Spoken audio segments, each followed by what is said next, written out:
Hi, and welcome to LinkAsia. I'm Thuy Vu. Indonesia will hear the official results of its presidential elections Tuesday. It's only the third direct presidential election in the history of Indonesia. This time around, voters are split between the two candidates, former Jakarta Governor Jokowi Widodo and former military chief Prabowo Subianto. Both candidates claimed victory based on conflicting early exit polls. But it seems that Jokowi has the edge, according to a private survey claiming to count 80% of the votes. Eligible young Indonesian voters were expected to play a huge role in the elections. Many of them were voting for the first time. Prior to the elections, there was concern that cynicism about corruption and a complicated electoral process would discourage young people from casting votes. So a nonprofit called Ayo Vote was set up to educate and encourage those young first-time voters to cast ballots. Pinkan Irwin is the organization's co-founder and joins us now via Skype. Pinkan, thanks so much for joining us. Hi, hello, how are you? Good, thank you. Do you sense that young voters turned out like you expected or hoped?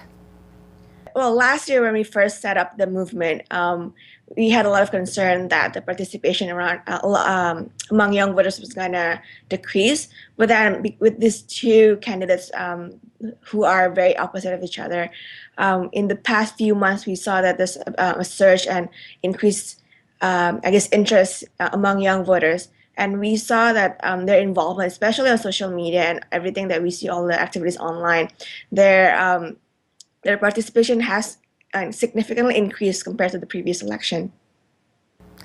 Did you find that young people supported Jokowi as had been predicted? Did exit polls indicate who the young voters supported?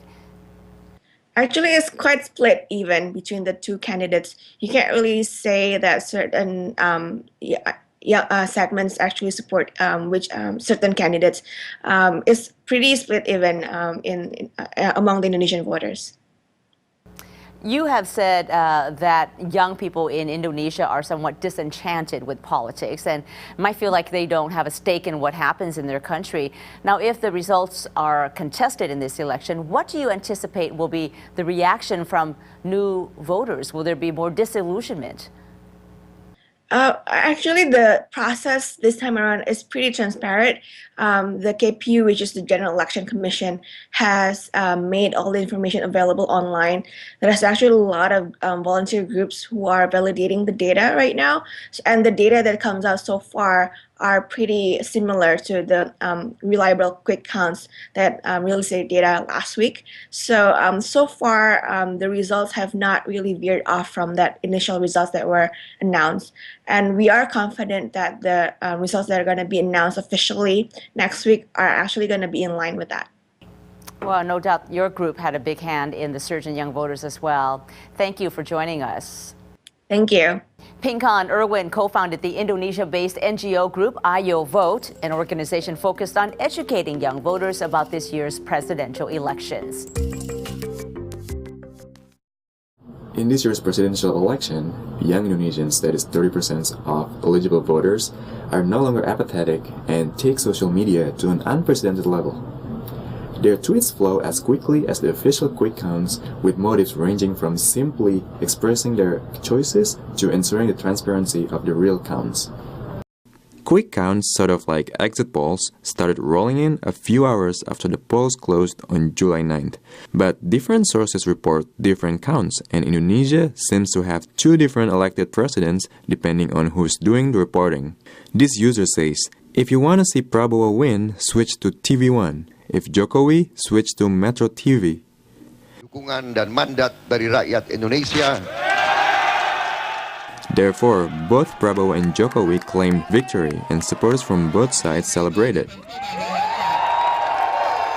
This Twitter user called the election for Prabowo using the hashtag #WeWitnessPrabowo's victory. Meanwhile, this Jokowi supporter tweets, "I knew it, Jokowi JK must win." Another Jokowi supporter congratulates him as the 2014 president-elect. But then, a Prabowo supporter retorts, "Let Jokowi be proud until July 22nd, then Indonesia will smile with Prabowo." Some people are having fun with the oddity of the media, connecting it with two other coinciding popular events in Indonesia this month, the World Cup and Ramadan. This user says, if you want to see Argentina win, maybe switch the channel to TV1, where Prabowo won, haha. Meanwhile, this user is just annoyed with the quick counts dominating the airwaves, joking she couldn't see the Ramadan fasting schedule. Others take quick counts more seriously and, like Juris Tan here, use Facebook to analyze the credibility of each source. She says those in favor of Jokowi are more credible than those in favor of Prabowo. Despite questions about the credibility of quick counts in favor of Prabowo, this Twitter user tweets he's still convinced his man won. While Jokowi supporters challenge their rivals to work together to minimize fraud with the hashtag #ElectionCommissionWatch. This user tweets, "I believe Jokowi is winning, you believe Prabowo is winning, let's observe the real count process together and become witnesses of the real victory." The effect has been contagious. Young people from both sides volunteered to observe the counting at their local voting sites and posted the ballot figures on their social media profiles as public proof to better ensure transparency.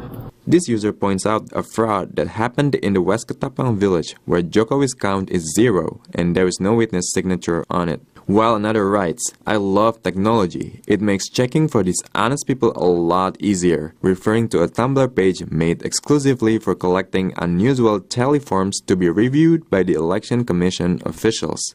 With this whole new level of participation, the real winners are the people, as this user indicated. And, as Henny Noor reminds Indonesia, whoever is president, the important thing is that Indonesia stays united, carrying the mandate of the people. For LinkAsia, I am Rizky Rohadianto with an additional reporting by Aryadana Paramita.